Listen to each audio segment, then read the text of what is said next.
Live from downtown Detroit, Local 4 News at 11 starts now. New revelations during day 5 of the trial of the mother of the Oxford school shooter. A secret revealed at the consent of Jennifer Crumbley. Prosecutors today shed light on Jennifer Crumbley's extramarital affair. Thanks for joining us, everybody. I'm Kimberly Gill. I'm Devin Skillian. It was understood the affair was not going to be a part of the testimony because it might prejudice the jury against her. Sean Lay joins us now with a look at today's surprising turn of events. Sean. Late Wednesday, this trial exploded into controversy. Let me show you. The fact that you and Jennifer Crumbley had a sexual relationship is certainly something you did not want to be public, correct? Correct.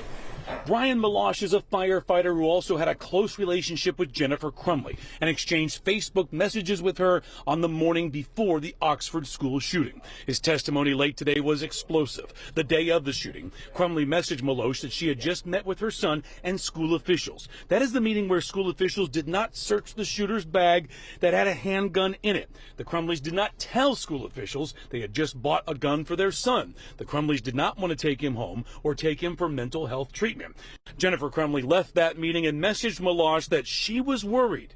He was going to do something dumb. He admitted to Crumbley's attorney Shannon Smith that he has memory problems. The jury was sent out of the courtroom, the judge then swearing Jennifer Crumbley in. You swear or affirm the testimony about to give is the truth, so help the judge. I do. She and Melosh had an extramarital affair, something the judge had previously ruled did not need to be included in the trial. But Crumbley was asked if the jury could hear about the affair. She said yes. Her attorney arguing Melosh did not want that to come out and changed his story because of the affair. Attorney for Jennifer Crumbley, Shannon Smith, asking Melosh if he felt pressured by investigators to tell them what they wanted to hear. They made you feel like if you didn't give answers they wanted. That's the form of the question. They made you feel. How could he possibly testify to what somebody else's intent was? That would be speculation. I'll ask how he felt. Okay. When you were in that third interview, you were scared at the thought of losing your job or benefits. No, I was not. Prosecutors telling the judge they would rest their case sometime Wednesday afternoon. That didn't happen. It went late into the day, and we'll pick up right here tomorrow. Sean Lay, Local 4. It's Sean, so join us tomorrow morning when the trial resumes on Local 4 Plus and clickondetroit.com. We've been streaming the entire proceeding. If you don't have Local 4 Plus, just download the app wherever you stream your live content and then stay with us for in-depth coverage of the trial on all of our platforms. All right, we're going to turn to the weather now. Things could get slippery again overnight. As we take a live look at our beautiful Campus Martius in downtown Detroit, let's get over to Kim Adams. Things are going to get better this weekend, though, Kim. Oh, lots of sunshine for the weekend, and even tonight we'll just get a little bit of drizzle, but we have to watch the temperatures because they'll be close to freezing, but at this point still above freezing. 37 downtown, mid-30s in Howell and Pontiac, 37 in Adrian. There continues to be a flood warning for Hamburg Township. That's not going anywhere anytime soon. It's until further notice, and as we continue to get all this snow melt, flooding will be an issue. Exact-Track 40 radar, it's dry right now, but overnight tonight, could just be a little bit of light drizzle. Now, bus stop forecast at 7 a.m. keeps us right above freezing. But if it drops just a degree or two, especially in some of the outer lying areas or north of I-69, some of that freezing drizzle, the drizzle could freeze just a little bit, but we're not expecting widespread problems at all. And temperatures will climb quickly tomorrow. Then in the afternoon and evening, more scattered showers as temperatures reach the low 40s. And we stay in the 40s all the way through next week, a nice warming trend for us. And finally, we see the sunshine, and it's going to stick around for a while. Excited to tell you about that coming up. All right, Kim.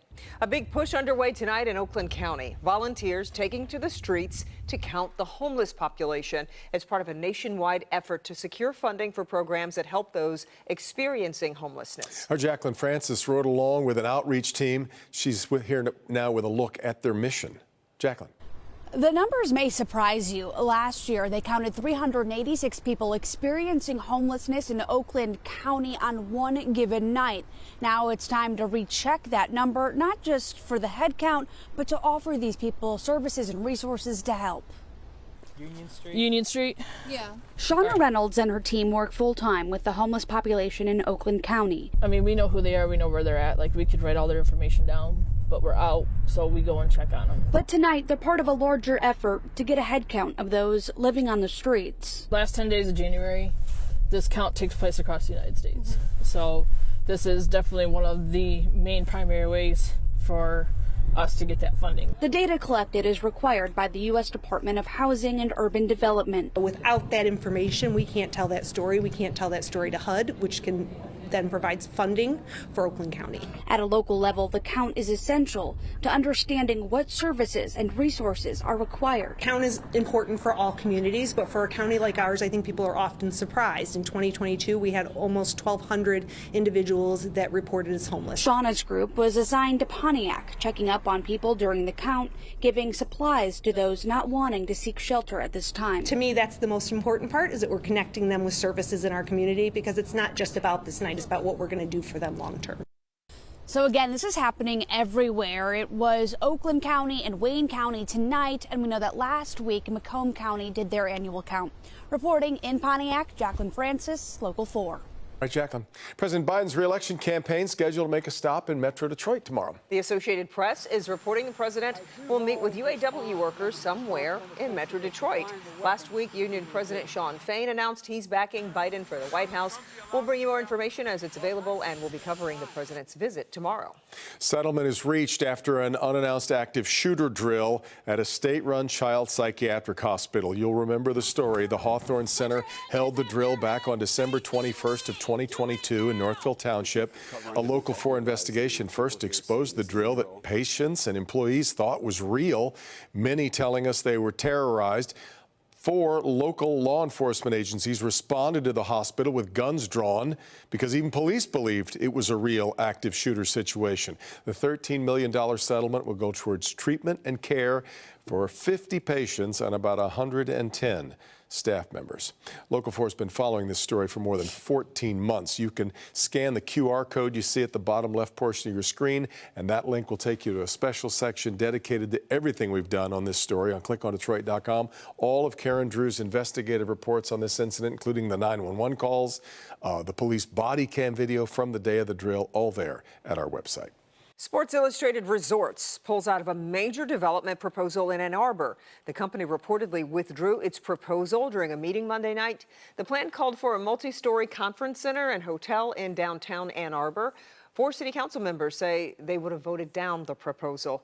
If it had been built, the hotel would have been on the city-owned Klein lot along Ashley Street.